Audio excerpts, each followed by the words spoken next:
জামিন পেয়ে বিস্ফোরক মন্তব্য করেছেন সাংবাদিক ও কলামিস্ট আনিস আলমগীর। তিনি বলেছেন, যে কোনো জেলখানায় গিয়ে দেখতে পাবেন শুধু একটা দলের নেতাকর্মী।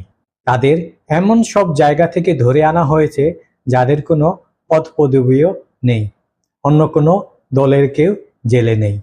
বুঝতেই পারছেন আওয়ামী লীগের উপর কি নির্যাতন অত্যাচার চালানো হচ্ছে।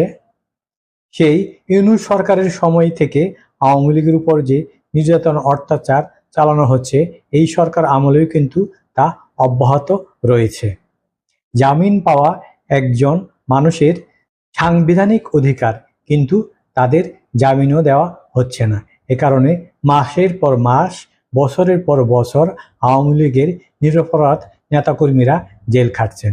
তাদের অপরাধ একটাই, তারা আওয়ামী লীগ করেন। আওয়ামী লীগ করা কি কোনো অপরাধ? আওয়ামী লীগ যদি বাংলাদেশে না থাকতো তাহলে বাংলাদেশ কি স্বাধীন হতো?